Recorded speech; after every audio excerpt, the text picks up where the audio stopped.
देखो यार, हम हमेशा से हमारे स्ट्रॉन्ग सब्जेक्ट्स को बार बार पढ़ते हैं और हमारे वीक सब्जेक्ट्स को हम पढ़ना ही नहीं चाहते क्योंकि हमारा ब्रेन भी उससे नाराज हो जाता है। और उस वीक सब्जेक्ट्स के अंदर फिर एग्जाम हॉल के अंदर क्वेश्चन आते हैं तो हमारा स्कोर भी बेकार होता है क्योंकि हमारे स्ट्रॉन्ग सब्जेक्ट्स को हम बार बार पढ़ के उसको स्ट्रॉन्ग बना लेते हैं और वीक हमेशा वीक ही रह जाता है। तो आज के इस वीडियो के अंदर मैं आपको 4 स्टेप्स बताने वाला हूं जिसके माध्यम से हम उस वीक सब्जेक्ट को किस प्रकार से स्ट्रॉन्ग बनाएंगे। तो वीडियो को अंत तक देखना ना भूले। हाय एवरीवन, मैं राम सैनी आप सबके बीच में एक बार फिर से आप सभी का सुदर्शन पैरामेडिकल के इस ऑनलाइन प्लेटफॉर्म पर हार्दिक स्वागत। दोस्तों, आज अपन बात करने वाले हैं सेकंड क्लास, यानी आज की क्लास जो हमारी सेकंड रहने वाली है राजस्थान पैरामेडिकल काउंसिल से डिप्लोमा करने वाले सभी साथियों के लिए जिनके एग्जाम अभी होने वाले। बिल्कुल हम समय का उपयोग लेते हुए आज हम एनाटॉमी और फिजियोलॉजी के अंदर कल की क्लास को ही कंटिन्यू करेंगे, लेकिन कुछ अलग सी जो चीज मैं लेके आया हूं। मैंने लिखा कि शॉर्ट क्वेश्चन और लॉन्ग क्वेश्चन के बारे में हमें किस प्रकार से अटेंड करना चाहिए। और ऐसा मैंने टॉपिक क्यों लिया दोस्तों, मैंने आप सभी के कमेंट्स रात को पढ़े थे और कमेंट्स में और मुझे मैसेज भी मिले हैं कि सर शॉर्ट क्वेश्चन को कैसे अटेंड करना है और लॉन्ग क्वेश्चन को कैसे अटेंड करना, एक बार इस पे भी बताएं। तो मैंने सोचा कि आज की इस क्लास में थोड़ा सा पार्ट आपको इन दोनों के बारे में बताया जाए और फिर हमारी जो हम चर्चा कर रहे थे लास्ट क्लास के अंदर उस सिस्टम से होते हुए हम आगे बढ़ाते हैं। और वहीं पे हम बात करने वाले दोस्तों आंसर लिखने का तरीका, क्योंकि कहीं मुझे ये भी कॉल आया था कि सर शॉर्ट नोट्स के क्वेश्चन में मुझे कितना लिखना चाहिए और कितना नहीं लिखना चाहिए। यहां तक कि एक कमेंट्स ये भी था सर कि 10 पेज भरूं या 12 पेज भरूं। तो सारे डाउट आज की क्लास में आपके क्लियर होने वाले हैं, देखना ना भूले आज का एपिसोड जो इंपॉर्टेंट रहने वाला है। तो सबसे पहले फर्स्ट ऑफ ऑल आप सभी को कहना चाहूंगा कि टेलीग्राम चैनल को आप ज्वाइन करें, सुदर्शन पैरामेडिकल के नाम से दे रखा है और इसका लिंक आपको डिस्क्रिप्शन में मिल जाएगा।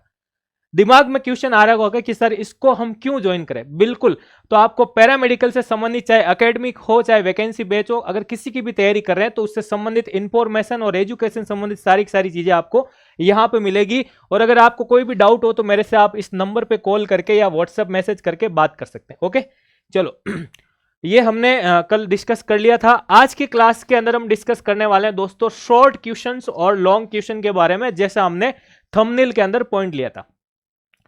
तो देखो, एक चीज आपको बताता हूं कि आपके दिमाग के अंदर जो सारी चीजें हैं कि सर कितने पेज बढ़ने चाहिए, वो आप अपने दिमाग में से अभी उसको क्लियर कर लीजिए, अभी उसको क्लीन कर लीजिए, साफ कर लीजिए। क्यों? क्योंकि जो चीज मैं आज बताने वाला हूं वो आपने पहले कहीं नहीं और पढ़ी होगी। अब यहां पे ये इंपॉर्टेंट होता है कि आपके जो क्वेश्चन आएंगे उसमें से कुछ क्वेश्चन आपको लॉन्ग क्वेश्चन पूछे जाएंगे जो आपके 20 मार्क्स के होते हैं और कुछ क्वेश्चन आपके शॉर्ट नोट्स के होते हैं जिसमें आपको सेगमेंट में दे रखे हैं, यानी 5-5 नंबर के 4 सेगमेंट दे दिए और 20 नंबर का पार्ट वो पूछा। तो आपके दिमाग में डाउट आ जाता है कि सर हम कितना क्या लिखे, क्योंकि अगर ब्लड शॉर्ट नोट्स में पूछ लिया तो हम क्या लिखेंगे, और अगर बोन को लॉन्ग क्वेश्चन में पूछ लिया, हार्ट को शॉर्ट भी पूछ सकता है तो लॉन्ग भी पूछ सकता है। तो यहां पे हमें किस प्रकार से आंसर देना है। तो देखो बच्चों, तो दोस्तों बात करता हूं मैं एक एग्जाम्पल के बेसिस पे। यहां पे मैं एक क्वेश्चन ले रहा हूं कि right the short notes on, यहां पे मैंने लिया है ब्लड। एक तो हम इसके माध्यम से समझेंगे एग्जाम्पल, और दूसरा अगर मैं चर्चा करूं आपके दूसरा हम एनाटॉमी का कोई टॉपिक ले लेते हैं। जैसे मैंने शॉर्ट नोट्स का एक टॉपिक ले लिया है, मान लीजिए जीआईटी। ठीक है, जीआईटी के ऊपर अगर शॉर्ट पूछ लिया आपको तो क्या लिखोगे। हालांकि इस पे शॉर्ट नहीं पूछा जाता, बड़ा क्वेश्चन पूछा जाता है, लेकिन इसके पीछे जो मैं बताने की कोशिश कर रहा हूं आपको कि अगर कोई सिस्टम से रिलेटेड भी आपसे बड़े क्वेश्चन को छोटा बना के पूछ लिया तो आप क्या करो। क्योंकि देखो, तैयारी आपको हर तरह की करनी पड़ेगी, एग्जाम हॉल में आपकी हेल्प करने कोई नहीं आएगा। तो आपको हर उस तरीके से तैयार होकर जाना पड़ेगा जो आपको क्वेश्चन पूछे जाएगा उसका आंसर देना पड़ेगा। तो यहां पे फिर हम बात करते हैं दोस्तों लॉन्ग क्वेश्चन के बारे में। और लॉन्ग क्वेश्चन के अंदर आपसे मान लीजिए बड़ा क्वेश्चन पूछ लिया, जैसे कि पूछ लिया आपसे फीमेल रिप्रोडक्टिव सिस्टम।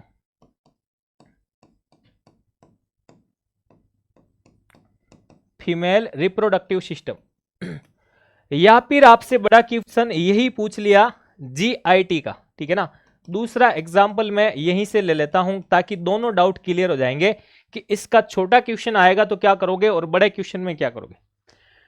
तो 1 बाय 1 दोनों की चर्चा करते हैं। सबसे पहले हम बात करेंगे यहां पे शॉर्ट क्वेश्चन में ब्लड के बारे में।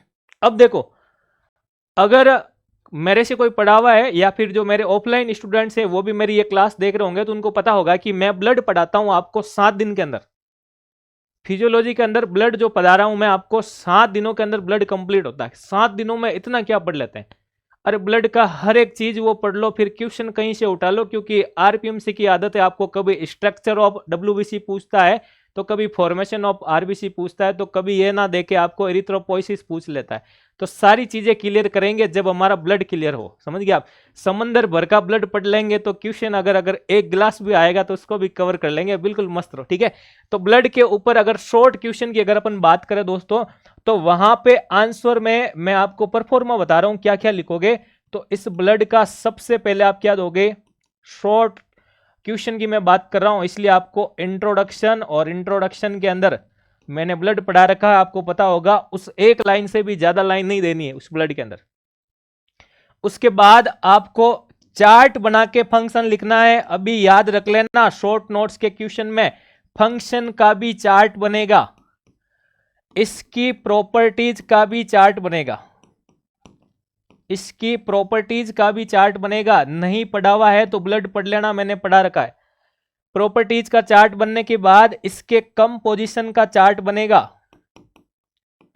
अरे कंपोजिशन का भी इसका क्या बनेगा, चार्ट बनेगा। और ये कंपोजिशन के चार्ट में ब्लड के कंपोनेंट्स आ जाएंगे, तो उन कंपोनेंट्स के साथ वाला एक आपको क्या बनाना है, डायग्राम बनाना। ये लो भाई, आपको शॉर्ट नोट्स के अंदर ये 5 चीजें लिखनी है ब्लड के ऊपर, सिर्फ शॉर्ट नोट्स आ जाए तो।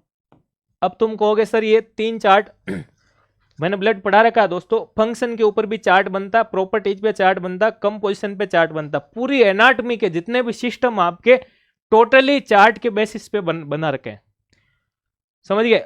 और उसकी बुक भी आपको बड़ी जल्दी से मिल जाएगी मार्केट में कि एनाटॉमी को चार्ट के बेसिस पर किस प्रकार से पढ़ा जाता है, काफी हेल्पफुल हो जाएगी आपके लिए, ठीक है। तो जो 2023 बैच की तैयारी कर रहे हैं उनको मैं विशेष कहना चाहूंगा कि आप इस प्रकार से पढ़ने की आदत डाल दो अभी से, आपके पास समय है, आप परसेंटेज बना सकते हो भाई, 80+ % आप आराम से बना सकते हो इस वे में पढ़ के, ठीक है। तो ये ब्लड के शॉर्ट क्वेश्चन के अंदर आपको इतना सा लिखना होता है। अब हम चर्चा करते हैं दोस्तों, यहां पे हम बात करते हैं जीआईटी का। सर शॉर्ट क्वेश्चन आ गया तो क्या होगा, तो सबसे पहले आप बताओ जीआईटी का मतलब क्या होता है। अब जीआईटी का मतलब होता है आपके गैस्ट्रो इंटेस्टिनल ट्रैक्ट। क्या होता है दोस्तों, यहां पे मैं जीआईटी की बात करूं तो इसका मतलब होता है गैस्ट्रो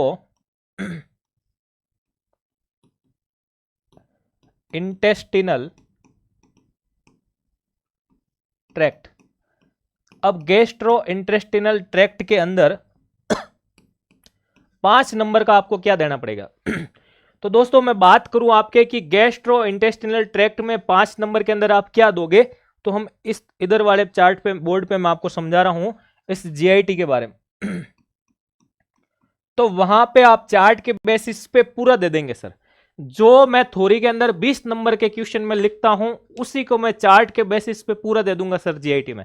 ओके, तो किस प्रकार से हम देते हैं दोस्तों, तो इस प्रकार से देते हैं कि जीआईटी की फुल फॉर्म की अगर अपन बात करें तो उसका मतलब होता है गैस्ट्रो इंटेस्टिनल ट्रैक्ट, ठीक है। ये तो मैंने फुल फॉर्म अभी बताई थी। अब यहां पे देखो, यहां पे अगर अपन बात करें कि सर चार्ट में कैसे देंगे, तो एक बड़े वाले पेज में जिस कॉपी में हम लिख रहे हैं एग्जाम में, वहां उस बड़े पेज के अंदर इस प्रकार से एक डायग्राम बनाना है आपको।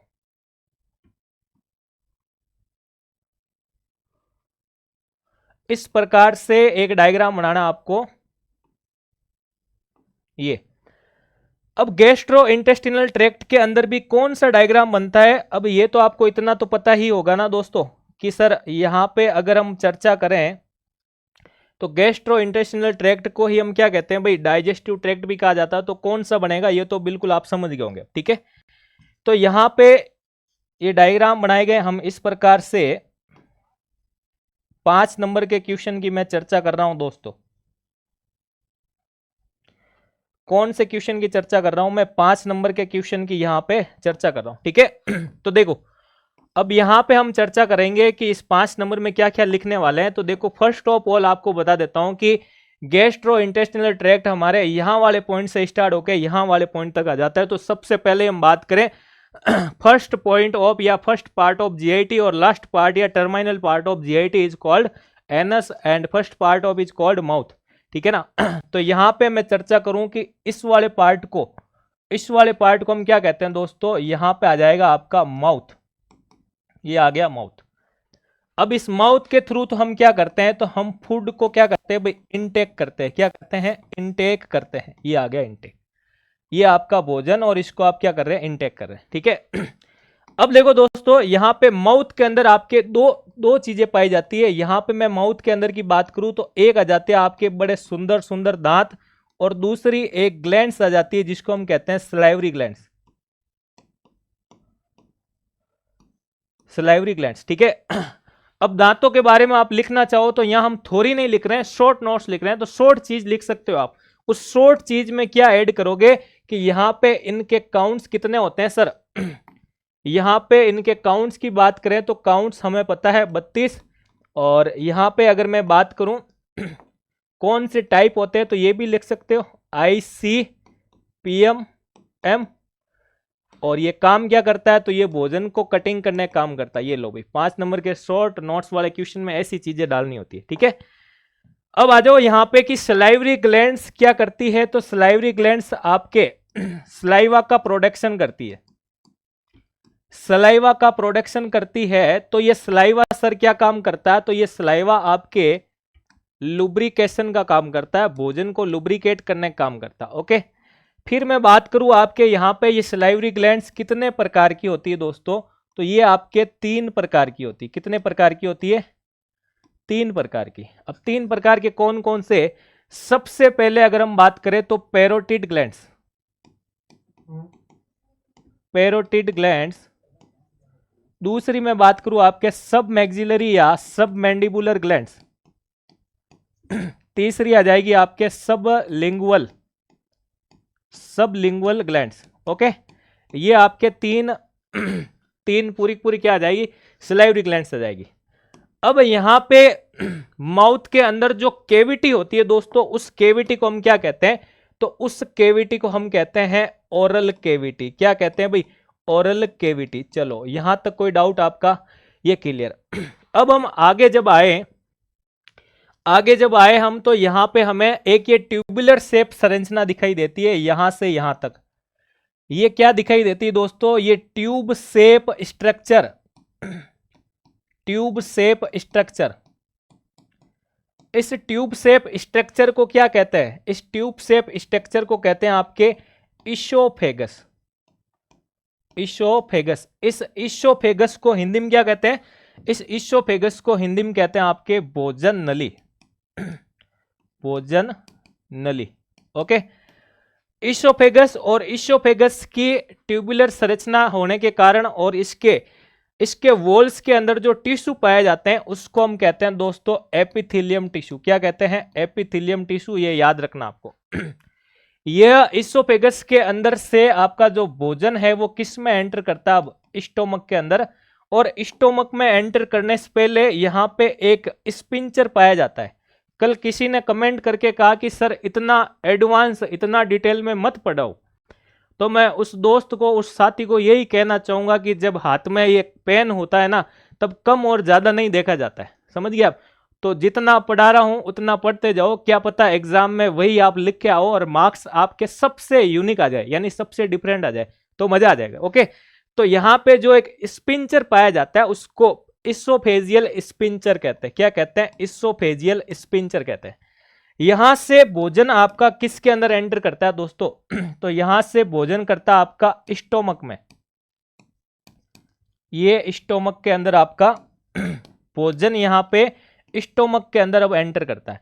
और स्टोमक के अंदर भोजन जब एंटर करता है तो स्टोमक की सेल्स जो होती है वो क्या करती है कि भोजन जब भी यहां पे आ जाता है, ये भोजन जब है यहां पे नीचे आया तो उसका क्या करती है, स्वागत करती है, उसका वेलकम करती है। उसके वेलकम के दौरान यहां पे मैं बात करूं कि ये वेलकम करती है सर, ये वेलकम करती है, तो वेलकम के दौरान एक वेलकम ड्रिंक पिलाती है उसको। क्या करती है, वेलकम ड्रिंक देती है।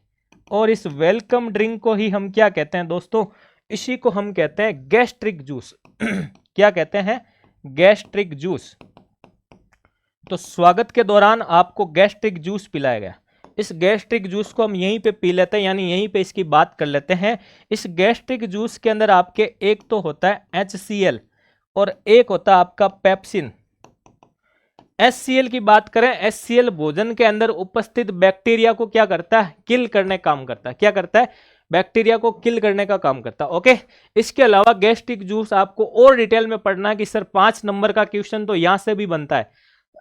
5 नंबर का क्वेश्चन गैस्ट्रिक जूस पे भी बन जाता है। तो पूरी क्लास मैंने यूट्यूब पे दे रखी है, आप उस क्लास को देखिएगा और शॉर्ट नोट्स के हिसाब से मैंने गैस्ट्रिक जूस पढ़ा रखा है। अब यहां पे मैं बात करूं आपके कि स्टोमक के क्या क्या पार्ट आ जाते हैं आपके इसके स्ट्रक्चर में। तो ये इसका हो गया आपके बॉडी वाला पार्ट, ये आ गया इसका फंडस, ये आ गया यहां पे कार्डिया, और ये वाला पार्ट आ गया आपके पाइलोरस। और यहां से आपका यहां से यहां तक ये स्टार्ट हो जाता क्या? ये है आपका स्मॉल इंटेस्टाइन। स्मॉल इंटेस्टाइन, और इस स्मॉल इंटेस्टाइन के 3 पार्ट होते हैं जिसको हम कहते हैं डियोडिनम, जेजुनम और इलियम। नीचे जाएंगे तो ये हमें यहां पे मिल जाती है क्या? Large intestine. Large intestine. यहां पे अगर मैं चर्चा करूं तो आपके स्मॉल इंटेस्टाइन के अंदर सबसे ज्यादा, या बात करें हम भोजन का, क्या होता है? डाइजेशन होता है। भोजन का डाइजेशन का कार्य तथा साथ ही आपके भोजन का एब्जॉर्प्शन का कार्य, यानी पाचन तथा अवशोषण का कार्य होता है। अरे पाचन तथा अवशोषण का कार्य, जो गुलाब जामुन आपने स्टार्टिंग में यहाँ पे खाया था उसका हिसाब किताब आपके स्मॉल इंटेस्टाइन में होता है। कहाँ होता है? स्मॉल। अब आपसे पूछे कि क्या लार्ज इंटेस्टाइन के अंदर भी डाइजेशन होता है? क्या नहीं होता है भाई। लार्ज इंटेस्टाइन के अंदर वाटर का सिर्फ एब्जॉर्प्शन ही होता है। यहाँ पे क्या होता है?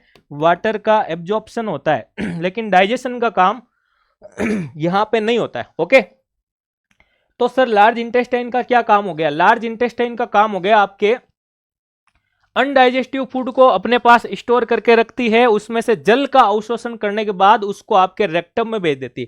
कहां भेज देती है? ये आपके रेक्टम में भेज देती है, और रेक्टम एनस के द्वारा, किसके द्वारा? एनस के द्वारा आपके शरीर से क्या कर देता है? एक्सक्रीट कर देता है। और इधर ये जो आपके रिमेनिंग पार्ट है इसको क्या कहते हैं भाई? इसको कहते हैं अपेंडिक्स। क्या कहते हैं इसको? इसको कहते हैं आपके अपेंडिक्स कहते हैं। ओके, तो ये एक चार्ट बनाना, सॉरी ये एक डायग्राम बनाना होता है कि जिसके अंदर आपको क्या बताना होगा कि ट्रैक्ट बताना होगा। और ये ट्रैक्ट मैंने बता दिया, यहां से लेके निकले थे और यहां पे आ गए। ओके, तो ये जीआईटी के बारे में समझाना है। अब तुम कहोगे सर क्या इतने में आपको नंबर दे देगा? नहीं देगा भाई, इतने में आपको नंबर नहीं देगा। जीआईटी के अंदर इंक्लूड ऑर्गन का आपको चार्ट समझाना पड़ेगा, तो उस चार्ट के लिए हम इधर आ जाते हैं। तो यहां पे अगर मैं बात करूं कि जो डाइजेस्टिव ऑर्गन है आपको उनके बारे में समझाना पड़ेगा, तो यहां पे आपको एक चार्ट बनाना पड़ेगा 5 नंबर वाले क्वेश्चन में, जिसमें एक में आ जाएगा आपके माइनर ऑर्गन्स और एक में आ जाएगा आपके मेजर ऑर्गन्स। मेजर ऑर्गन्स, ठीक है। अब ये माइनर ऑर्गन और मेजर ऑर्गन से पहले मैं आपको इधर बता देता हूं, मेजर ऑर्गन वो है जो जिन सब का रोल डाइजेशन में होता है। तो यहां पे मैं अगर बात करूं तो माउथ से लेकर के माउथ, इशोफेगस, फिर नीचे आओगे तो स्टोमक, फिर नीचे आओगे तो स्मॉल इंटेस्टाइन, फिर नीचे आओगे तो लार्ज इंटेस्टाइन। तो ये सारे के सारे ऑर्गन तो आपके किस में आ जाते हैं दोस्तों? मेजर ऑर्गन के अंदर। और यहां पे माइनर की बात करूं तो माइनर में आपके लीवर, गॉल ब्लैडर और पेनक्रियाज, और पेनक्रियाज। क्या क्या आ जाता है? पेनक्रियाज। ऐसी बंद करके चालू करना एक बार वापस, गर्मी लग रही है। तो ये सारी चीजें अब 5 नंबर वाले क्वेश्चन में पूरी हो गई दोस्तों। तो जीआईटी का क्वेश्चन आया है तो ये एक बढ़िया सा डायग्राम और डायग्राम के साथ एक चार्ट, बिल्कुल नंबर कहीं नहीं जाने वाले, फिर मजा आ जाएगा। ठीक है, तो कैसा लग रहा है ये शॉर्ट क्वेश्चन को अटेंड करने का तरीका, कमेंट्स करके जरूर बताना। और अगर आप पहली बार वीडियो देख रहे हैं बिल्कुल, तो वीडियो को लाइक करें और चैनल पे नए हैं तो इसको सब्सक्राइब करें। और यहां पे अब हम बात करने वाले हैं लॉन्ग क्वेश्चन के बारे में। तो वापस से इस पेज पे आ जाते हैं अपन, और लॉन्ग क्वेश्चन की अगर चर्चा करें, इस जीआईटी को हमने शॉर्ट में पढ़ लिया था, तो अब लॉन्ग में कैसे पढ़ेंगे दोस्तों, लॉन्ग में किस प्रकार से पढ़ने वाले हैं। तो लॉन्ग में मैं बताऊं आपको, तो जहां पे जो मैंने शॉर्ट में जितना जो पढ़ाया है ना, लॉन्ग के अंदर आप इसकी थ्योरी ऐड कर दो। क्या ऐड कर दो? इसकी थ्योरी ऐड कर दो, ये लो लॉन्ग बन जाएगा। समझ गया आप? थ्योरी लिख के ऐड कर दो वन बाय वन। जैसे मैंने माउथ स्टार्ट किया, जैसे मैंने इसोफेगस पढ़ाया, जैसे मैंने स्टोमक पढ़ाया, स्टोमक में कौन सा जूस पिलाते हैं उसकी बात करें, जिस प्रकार से स्मॉल इंटेस्टाइन के अंदर भोजन का डाइजेशन और एब्जॉर्प्शन होता है, डियोडिनम के अंदर आपके लीवर से बाइल जूस निकल कर आता है और बाइल जूस आपके गोल ब्लैडर में आकर के स्टोर हो जाता है और वहां से सिस्टिक डक्ट से होते हुए आपके डियोडिनम में एंटर करता है। तो वैसे ही पेनक्रियाज ने कहा कि मैं क्यों नहीं जूस पिलाऊं, तो उसने भी पेनक्रियाटिक जूस निकाला और वो डियोडिनल के अंदर आपके आ जाता है। और इस प्रकार से ये डाइजेस्टिव जूस जो है वो 3 प्रकार के होते हैं। जिस प्रकार से हम फ्रूटी पीते हैं, पाइनएप्पल पीते हैं, मैंगो जूस पीते हैं, वैसे ही आपका गैस्ट्रिक जूस, बाइल जूस और पेनक्रियाटिक जूस आ जाता है। ओके, और पेनक्रियाज के बारे में लिखना चाहो तो मैं पेनक्रियाज के बारे में क्या ही बोलूं, इसको हम मिक्सचर ग्लैंड्स भी कहते हैं, क्योंकि ये एंडोक्राइन के फंक्शन भी करता है, तो साथ में एक्सोक्राइन के फंक्शन भी करता है, यहां से हार्मोनल फंक्शन भी आ जाते हैं, तो इसके डाइजेस्टिव ऑर्गन का रोल भी आ जाता है। ओके, चलो इतना डिटेल में नहीं पढ़ाएंगे, ठीक है भाई, इतना डिटेल में लिखना भी नहीं है आपको। ओके, चलो अब हम बात करते हैं कि यहाँ पे दूसरा जो क्वेश्चन हमने लिया कि सर फीमेल रिप्रोडक्टिव सिस्टम। दोस्तों रिप्रोडक्टिव सिस्टम से एक बड़ा क्वेश्चन आता है आपके, चाहे आपके मेल रिप्रोडक्टिव सिस्टम से पूछो, चाहे आपके फीमेल रिप्रोडक्टिव सिस्टम से पूछो। तो यहां पे मैं आपको पूरे रिप्रोडक्टिव सिस्टम को एक्सप्लेन करने वाला हूं कि अगर यहां इन दोनों से बड़े क्वेश्चन बनते हैं तो आपको किस प्रकार से लिखना होता है, और अगर शॉर्ट नोट्स के क्वेश्चन बनेंगे तो किस प्रकार के बनेंगे, उसकी भी हम चर्चा करने वाले। तो आ जाओ अपन बात करते हैं रिप्रोडक्टिव सिस्टम के बारे में। अब देखो, रिप्रोडक्टिव सिस्टम के बारे में बात करने से पहले आपको बता देता हूं कि अगर आपने कल की स्टार्टिंग की क्लास भी नहीं देखी है दोस्तों, तो उसको भी आप देख लीजिएगा, क्योंकि बेसिक मैंने वहां पे भी बढ़िया शानदार तरीके से आपको पढ़ाया था और उसी क्लास को मैंने आज आपके सामने कंटिन्यू किया है। और सिर्फ 2 चीजें यहाँ पे नई ऐड की है मैंने। अब 2 चीजें नई ऐड क्या की है दोस्तों, वो आप लोगों के डिमांड पे ही की है कि सर यहाँ पे हमें ये बताओ कि शॉर्ट नोट्स को कैसे अटेंड करेंगे और लॉन्ग को, तो वही अब तक का सफर रहा है। अब हम बात करते हैं रिप्रोडक्टिव सिस्टम के बारे में। रिप्रोडक्टिव सिस्टम को कहते हैं जनन तंत्र। और दोस्तों आपको पता होगा कि कोई भी सिस्टम पढ़ने से पहले हमें यह पता होना चाहिए कि वो सिस्टम किससे मिलकर बना है। वो सिस्टम मिलकर बना है ऑर्गन से। वो सिस्टम है आपका रिप्रोडक्टिव सिस्टम, तो वो कौन से ऑर्गन से मिलकर बना होगा? रिप्रोडक्टिव ऑर्गन से। लेकिन यहां पे उन ऑर्गन्स को अलग अलग पढ़ने से पहले सिस्टम को 2 टाइप से डिवाइड करते हैं, उसके बारे में चर्चा करें तो ये आपका आ जाता है एक male reproductive system, male reproductive system, और दूसरा आ जाता आपके फीमेल रिप्रोडक्टिव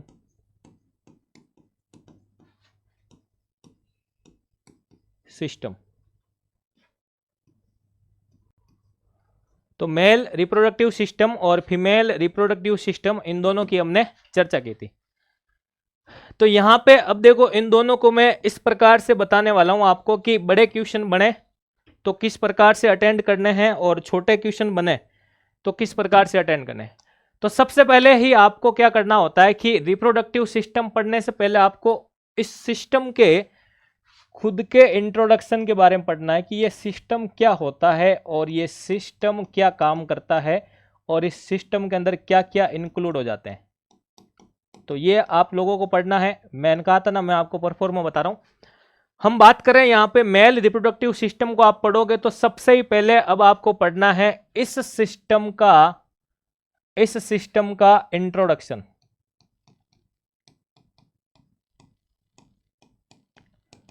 इसके बाद आपको पढ़ना है इस सिस्टम के फंक्शन, यानी ये सिस्टम क्या काम करता है। ओके, अब मैं आपके बड़े क्वेश्चन की ओर ही चल लेता हूं। ये रिप्रोडक्टिव सिस्टम जो मेल रिप्रोडक्टिव सिस्टम है, जिन जिन ऑर्गन से मिलकर बना है दोस्तों, उन्हें हम क्या कहेंगे? Male reproductive organs. Reproductive organs. अब यहां पे हम बात करें कि ये ऑर्गन्स जो है ये भी दो प्रकार के होते हैं आपके। ये दो प्रकार के कौन कौन से होते हैं सर? तो ये दो प्रकार के होते हैं दोस्तों। एक आ जाते हैं आपके एक्सटर्नल ऑर्गन्स, एक्सटर्नल ऑर्गन्स, और एक आ जाते हैं दोस्तों आपके इंटरनल ऑर्गन्स। कौन से आ जाते हैं? Internal organs. ओके, अब यहां पे वन बाय वन सबकी चर्चा करते हैं। तो एक्सटर्नल ऑर्गन्स के अंदर आपको क्या क्या लिखना पड़ेगा?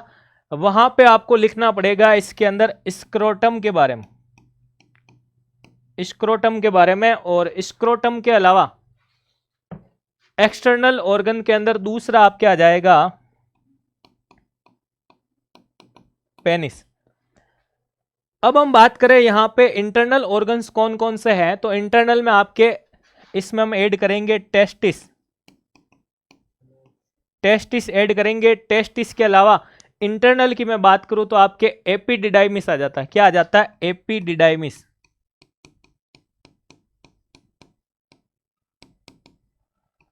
इसके अलावा मैं बात करूं आपके स्पर्मेटिक,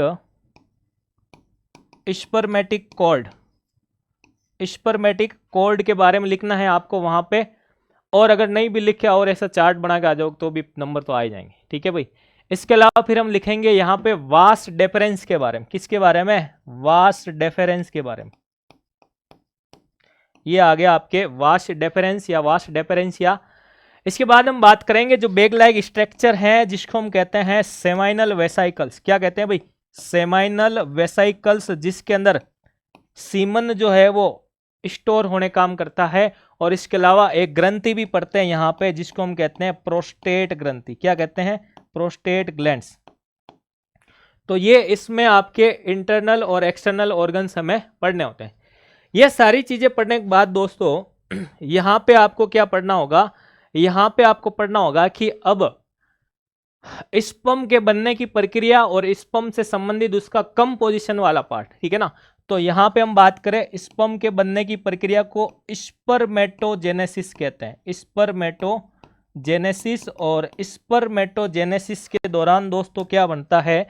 इसके दौरान आपके स्पर्म बन जाता है। तो स्पर्म की पूरी पूरी प्रक्रिया पढ़नी होगी। ऊपर वाला हेड पार्ट जिसको एक्रोसोम कहा जाता है, फिर आपका नेक पार्ट और बॉडी, और इसकी टेल पार्ट जो उसको मूवमेंट्स के लिए आवश्यक होती है। ओके, हाँ कमेंट्स करके बताना कि क्रोमोसोमल मटेरियल जो है वो स्पर्म के किस पार्ट के अंदर आपके लोकेटेड या सिचुएटेड होता है। बिल्कुल, हाँ। इसके बाद हम बात करें फीमेल रिप्रोडक्टिव सिस्टम के अंदर आपको किस प्रकार से पढ़ना है। तो ये मैंने पूरा बताया आपको। बड़ा 20 नंबर का क्वेश्चन आया तो ये सारी चीजें आपको लिखनी होगी। और यहां पे एक चीज और ऐड कर देना, इसका बढ़िया डायग्राम। ये पूरा 20 नंबर क्वेश्चन। इधर मैं बात कर रहा हूं आपके अब फीमेल रिप्रोडक्टिव सिस्टम।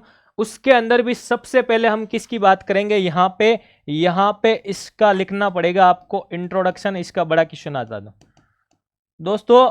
इन दोनों का ये जो मैं लॉन्ग क्वेश्चन को लिखने का तरीका या परफॉर्मा जो भी बता रहा हूं, अगर जिस स्टूडेंट्स ने इस परफॉर्मा के तौर पर आज ही शाम को कॉपी, रफ कॉपी लेके बैठना और इस प्रकार से इसका आंसर लिखने की कोशिश करना, क्योंकि इन दोनों में से आपके एक क्वेश्चन आ गया और ये आपको पैटर्न पता है, मजा आ जाएगा।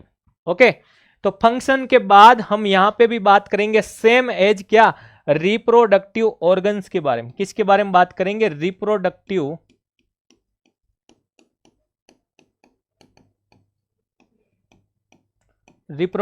ऑर्गन्स।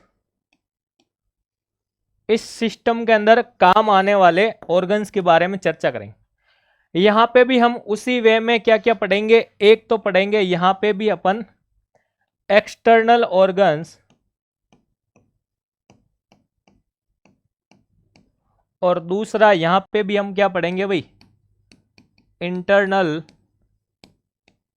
Internal organs. अब देखो इंटरनल और एक्सटर्नल में भी आपको थ्योरी के अंदर क्या क्या चीजें लिखनी होगी, तो वहां पे सबसे पहले हम एक्सटर्नल की बात करें तो एक्सटर्नल ऑर्गन को दोस्तों आपको पता होगा वल्वा कहा जाता है। क्या कहा जाता है? वल्वा कहा जाता है। ऐसी छोटी छोटी चीजें आप अगर चार्ट बना के भी लिखते हो तो बढ़िया मार्क्स आते हैं। ओके, फिर मैं बात करूं आपके यहां पे आपको स्टार्ट करना पड़ेगा ऑर्गन्स में मॉन्स प्यूबिस से, मॉन्स प्यूबिस, और मॉन्स प्यूबिस के बाद हम एक्सटर्नल ऑर्गन्स में इंक्लूड करेंगे लेबिया मेजोरा,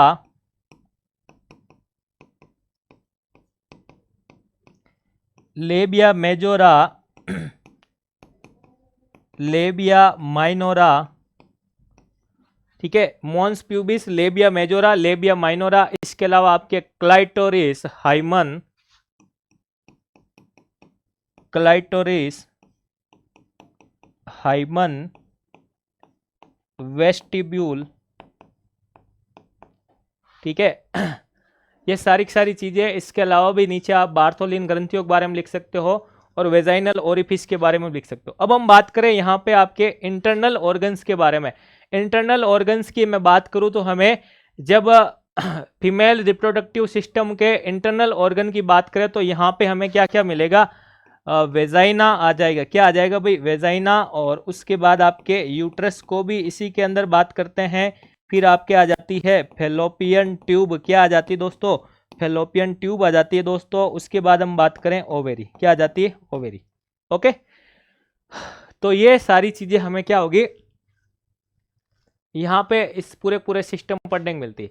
अब मैं बात करूं दोस्तों कि फीमेल रिप्रोडक्टिव सिस्टम में इन टॉपिक्स के अलावा आपको क्या क्या पढ़ना पड़ेगा, और क्योंकि यहाँ से क्वेश्चन अलग भी बनते हैं, शॉर्ट नोट्स के अलग क्वेश्चन यहाँ पे किस प्रकार से बनते हैं उसकी अगर मैं बात करूं तो मैं इस तरफ लिख रहा हूं। तो यहाँ पे आपके फीमेल रिप्रोडक्टिव सिस्टम में ऑर्गन वगैरह सारी चीजें पढ़ने के बाद आपको पढ़ना पड़ेगा ओवम के बनने की प्रक्रिया के बारे में, जिसको हम क्या कहते हैं? oogenesis। The process of formation of ovum is called oogenesis। और oogenesis के दौरान आपके क्या बन जाता है भाई? ओवम बन जाता है। क्या बन जाता है? ओवम बन जाता है। इसके अलावा दोस्त मेरे आपको क्या पढ़ना है? आपको पढ़ना है फर्टिलाइजेशन। क्या पढ़ना है दोस्तों? फर्टिलाइजेशन। फर्टिलाइजेशन, ये फर्टिलाइजेशन आ गया। इसके अलावा फर्टिलाइजेशन के बाद पढ़ोगे आप मेंस्ट्रुअल साइकिल। मेंस्ट्रुअल साइकिल, यहाँ से छोटे छोटे क्वेश्चन बनते हैं शॉर्ट चार्ट के, शॉर्ट नोट्स के, ठीक है ना? Menstrual cycle. और कभी कभार आपसे इस प्लेसेंटा के बारे में भी पूछा जा सकता है, क्योंकि प्लेसेंटा के फंक्शन से संबंधित क्वेश्चन पूछ ही लेते हैं। ओके, तो ये रिप्रोडक्टिव सिस्टम को मैंने पूरा बनाया आपके सामने कि अगर अब बड़ा क्वेश्चन मेल रिप्रोडक्टिव सिस्टम पे आए दोस्तों तो आपको इस प्रकार से पढ़ना है, और अगर आपके फीमेल रिप्रोडक्टिव सिस्टम पे आए तो आपको इस प्रकार से पढ़ना है। ठीक है भाई, तो मैंने आपको पूरा ये परफॉर्मा बता दिया है कि इस वे में आप इसको पूरा पढ़ सकते हैं। ओके, और अगर जो 2023 बैच वाले साथी जिनकी मैं बात करूं, आप जो मेरी वीडियो देख रहे हैं उनको मैं बता देता हूं कि अगर आप मेरे साथ जुड़ करके तैयारी करना चाहते हैं तो बिल्कुल आपको सारे सब्जेक्ट व्यवस्थित तरीके से मिलेंगे। सुदर्शन पैरामेडिकल के नाम से ऐप दे रखा है, जिसकी लिंक आपको डिस्क्रिप्शन पे मिल जाएगी। और जो आरआरबी पैरामेडिकल के संबंधित भी जो वैकेंसी की तैयारी कर रहा है, चाहे आप lab technician, radiographer, OT technician, ECG technician, dialysis technician, उन सब की तैयारी सुदर्शन पैरामेडिकल परिवार के साथ जुड़ करके बेहतरीन तैयारी करके अपने आप को सफलता तक पहुंचा सकते। ओके, तो इसके बाद हम बात करें भाई, तो आज की क्लास में जो मैंने आपको कंसेप्ट बताए हैं, दोनों लॉन्ग क्वेश्चन के और शॉर्ट क्वेश्चन के, वो आपको समझ में आ गए होंगे। ओके, तो नेक्स्ट क्लास के अंदर नेक्स्ट चीज हम पढ़ने वाले हैं। और आज की क्लास अगर आपको समझ में आई है तो बिल्कुल आप इसको लाइक करें, और अगर आप चैनल पर नए हैं तो चैनल को सब्सक्राइब करें। और नेक्स्ट टॉपिक के अंदर अपन खूब सारी चीजें और पढ़ने वाले हैं। धन्यवाद।